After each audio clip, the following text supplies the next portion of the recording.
பிரேமானந்தா சுவாமி தமிழ்நாட்டில் கைது செய்யப்பட்டு பாலியல் குற்றவாளி என 2 ஆயுள் தண்டனை கொடுத்து அவர் சிறையிலே இறந்தவர் உங்களுக்கு தெரிஞ்சிருக்குது. அவர் ஈழத்தமிழர் என்பதற்காக தான் அவர் குற்றவாளி என ஆக்கப்பட்டாரா என்ற ஒரு ஐயம் வந்து இப்போ பலருக்கும் எழத் தொடங்கியிருக்கு. அதுக்கு மூல காரணம் தம்பி போகன் என்று சொல்லி ஒரு யூடியூபர். அவர் தான் இந்த இதை கிண்டி எடுத்திருக்கிறார். எனக்கும் அந்த காலத்திலே சில சந்தேகங்கள் இருந்தது. 2 சந்தேகம் இருந்தது.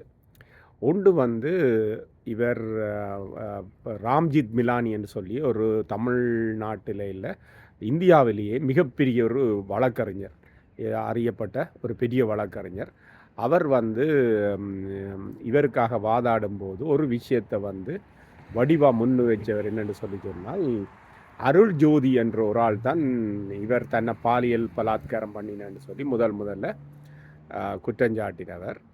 தன்னை வயிற்றில் ஒரு கரு வளருது, அதுக்கு பிரேமானந்தா சாமி தான் காரணம் என்று சொல்லியும் அதில் அந்த வழக்கில் சொல்லப்பட்டிருந்தது.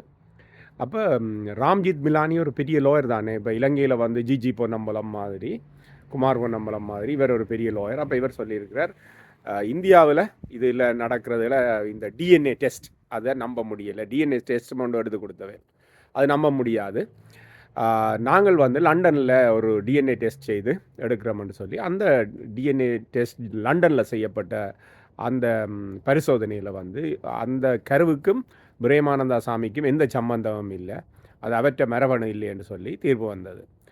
ஆனாலும் வந்து அதை வந்து பானுமதி என்ற வழக்கர் நீதிபதி வந்து அதை ஏற்றுக்கொள்ள இல்லை.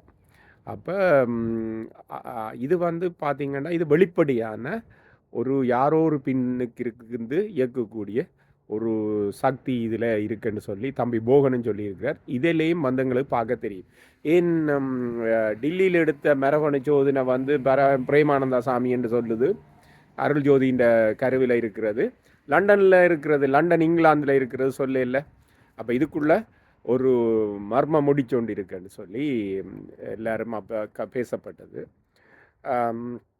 இதை வந்தவர்க்க நாங்கள் வடிவாக கிண்டி பார்த்தோம்னு சொல்லி சொன்னால், யார் இந்த பிரேமானந்தா சாமி? இவர் வந்து மலையக தமிழர், மாத்தளையில் பிறந்தவர். இவர் சின்ன வயசுலேயே வந்து அவருக்கு ஒரு ஆன்மீகத்தில் ஒரு ஈடுபாடு வந்ததுன்னு சொல்லினோம். அந்த ஊர்லேயே வந்து ஒரு நல்ல மனுஷன், நல்லா எல்லாம் செய்திருந்தவர். இவர் ஒரு குட்டி சாய்பாபான்னு தான் சொல்கிறதான், சின்ன சாய்பாபான்னு சொல்கிறது. ஏன்னா அவர் அந்த கெட்டப்பிலான் இருப்பார், சாய்பாபா மாதிரி அந்த முறுக்கு முடியோடையும் இதுலேயும் அது இந்த லிங்கம் எடுத்து கொடுக்குறது இப்படி எல்லாம் வளர்ந்து வரையில இவர் இலங்கையில் வந்து ஒரு ஆச்சிரமம் வச்சு இருந்திருக்கிறார். அங்கே இந்த பிள்ளைகள் எல்லாம், அதாவது அப்பா அம்மா இல்லாத பிள்ளைகளை எல்லாம் வச்சு நடத்தி கொண்டு வந்திருக்கார், நல்லா செய்துட்டு இருந்திருக்கிறார். ஆனால் 83 கலவரத்தில் வந்து சிங்கள காடையர்கள் வந்து இவரை அந்த ஆச்சிரமத்தை எல்லாம் அடிச்சு நொறுக்கி தண்ணினோன்னா இவர் அந்த காரணமாக தமிழ்நாட்டில் போய் திருச்சியில் போகிறார். திருச்சியில் ஒரு அங்கேயும் ஒரு ஆச்சிரமம் ஒன்று செய்து பிள்ளைகளை வச்சுருந்துருக்கார். நல்லா நடந்து கொண்டு இருந்திருக்குது, நிறைய மக்கள் ஆதரவெல்லாம் வந்து கொண்டு இருக்குது. அப்போ அந்த நேரத்தில் வந்து 91ஆம் ஆண்டு ராஜீவ்காந்தி கொல்லப்படுறார். கொல்லப்பட்ட பிறகு இவர் மேலே ஒரு பார்வை ஒன்று திருப்பப்படுகிறது இந்திய அரசால். அதாவது இந்திய அரசு என்று சொல்லி சொன்னால் அது ஒரு பார்ப்பன ஒரு வலைப்பின்னலில் தான் இயங்குறது. அப்போ இவர் மேலே போகுது. இவருடைய அந்த ஆச்சிரமத்தில் பயிற்சி எல்லாம் கொடுக்கப்படுது புலிகளுக்கு, இப்படி எல்லாம் வந்து அதையெல்லாம் சோதித்து வழக்கெல்லாம் நடக்குது. அந்த வழக்கில் அப்படியெல்லாம் நடக்க இல்லைன்னு வந்துட்டுது. இருந்தாலும் பிறகு இவரை எப்படியாவது குற்றத்தில் மாட்ட பண்ணணும்னு சொல்லி இந்த அருள் ஜோதி என்ற ஒரு ஆள் தான் முதல் வந்து தன்னை இவர் பாலியல் வன்புணர்வு செய்கிறார், தன்னை மாதிரி பலரும் அங்கே இருக்கிறோம் இப்படின்னு சொல்லி சொல்கிறார். அதுக்கு பிறகு கொஞ்சம் பேர் வந்து தங்களை இவர் இப்படி செய்தது வன்புணர்வு கொண்டான்னு சொல்லினோம். ஆனால் அதே ஆட்கள் வந்து பின்னாளில் வந்து போலீஸ் தங்களை தொந்தரவு செய்ததாகவும், தங்களுடைய ஆடைகளை எல்லாம் கடந்து தங்களுக்கு மிகப்பெரிய மன உளைச்சல் கொடுத்ததாகவும், இவருக்கு இப்படியெல்லாம் நீங்கள் சொல்லாட்டிக்கு அவர்கள் மீது வேறு பொய் வழக்குகள் போட போவதாகவும் சொல்லியிருந்ததாக பிறகு வந்து சொல்லியிருந்தவர். ஆனால் வந்து அதை எடுபட இல்லை. அந்த நேரங்களில் நீங்கள் பார்த்தீங்கன்னா இப்படி சமூக வலைத்தளங்கள் அதுகளெல்லாம் ஒன்றும் இருக்கே இல்லை. அந்த நேரம் வந்து இந்த ஊடகங்கள் இருக்குல்ல, இந்த ஊடகங்கள்லாம் செய்திகளை வெளிக்கொண்டரும். அது பெரும்பாலும் இப்படி அரசு கொடுக்குற செய்திகளோ அல்லது அதுக்கு பின்னால் இருக்கிறது யாருன்ற கூடி இப்போ தெரிகிற மாதிரி அப்போ தெரியாது. அப்போ இண்டிபெண்ட் ஜேர்னலிஸ்ட், அதாவது தானியங்கக்கூடிய ஒரு ஊடகவியலாளர்கள் கூடி தங்களுடைய கருத்துக்களை வந்து ஒரு ஊடகம் மூலம்தான் வெளிப்படுத்த முடியும். அந்த வகையில் இவர் போகன் என்ற இந்த ஆள் சொல்கிறார் என்னென்னு சொல்லி சொன்னால், யூடியூபர் இது வந்து இதுக்கு பின்னால் ஒரு சக்தி உண்டு, இவரை வந்து குற்றவாளி ஆக்கணுமென்று சொல்லி இயங்கி கொண்டிருந்திருக்குது. ஈழத்தமிழர் என்பதற்காகவே, விடுதலை புலி ஆதரவாளன் என்பதற்காகவே இவரை குற்றவாளியாக காணணுமென்று சொல்லி சொல்லி ஒரு பின்னுக்கு ஒரு முயற்சி ஒன்று போய்கொண்டிருந்திருக்குது. ஒரு சக்தி ஒன்று இயங்கி கொண்டிருக்குது. அந்த சக்தி யார் என்று தெரியலைன்னு சொல்கிறார். ஆனால் அது எங்களுக்கு ஈழத்தமிழர்கள் எல்லாருக்கும் வந்து தெரியும்.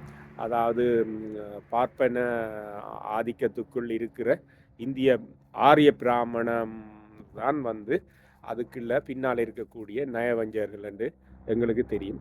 அப்போ இந்த கொலையில் வந்து இங்கே நடந்திருக்கக்கூடிய, அதாவது அவருடைய ஆச்சிரமத்தில் நடந்திருக்கக்கூடிய கொலைகள் என்று சொல்லப்படுற கொலைகளை கூடி இவர்கள்தான் திட்டமிட்டு செய்திருப்பார்களோ, இந்திய அரசு தான் திட்டமிட்டு செய்திருக்குமோ, இந்திய பிராமணிய அரசு, ஆரிய பிராமணிய அரசு என்று சொல்லி தோன்றுகிறது. இப்போ கனடாவில் வந்து சன்சி கப்பலை ஓட்டி வந்து இங்கே வந்திருந்த ஒரு நம்முடைய ஈழத்தமிழ் உறவை வந்து அங்கே போனோன்னு, அதாவது இலங்கைக்கு திருப்பி அனுப்பும்போது, ஸ்ரீலங்காவுக்கு திருப்பி அனுப்பும்போது அங்கே வந்து அவரை வந்து ஒரு விபத்தில் இறந்த மாதிரி சோடித்து இறக்க பண்ணினதுன்றத கனேடிய அரசே நம்புது இப்போ, சரிதானே? அப்படி ஸ்ரீலங்காவினுடைய உளவுத்துறை செய்திருக்குது, அதாவது ஒரு விபத்தில் இறந்த மாதிரி. அப்போ நீங்கள் பார்த்தீங்கன்னா இந்திய ஆரிய பிராமண வெள்ளாதிக்க அரசு எவ்வளவு பெரிய சோதனைகளை அல்லது எவ்வளவு பெரிய ரோ எனப்படும் உளவு அமைப்பை எல்லாம் வச்சிருக்குது, எவ்வளவு எல்லாம் செய்திருக்கு. அப்போ நாங்கள் வந்து சில விஷயங்களை வந்து இப்போ தோண்டி பார்க்க வேண்டி இருக்குது.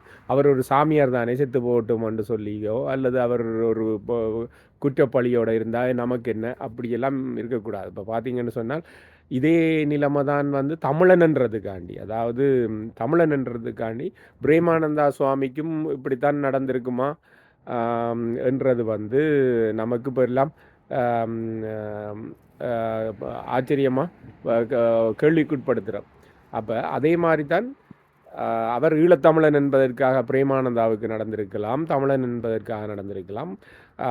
அதே மாதிரி இவர் காஞ்சி காமகோடி வந்து அப்போ ஒரு சங்கர்ராமன் கொலை வழக்கில் அதே நேரத்தில் கைது செய்யப்பட்டு ஜெயலலிதா காலத்தில் உள்ளுக்க போட்டிருந்தார். ஆனால் கருணாநிதி நயவஞ்சகமாக அவரை வெளியில் எடுத்து விட்டுட்டார். அந்த வழக்கெல்லாம் வந்து அவர் ஒரு ஆரிய பிராமணர் குடில் என்பதற்காகவே அவைய வந்து மெதுவாக அரசியல் அழுத்தங்களினால் வந்து வெளியில் விட்டுட்டினோம்.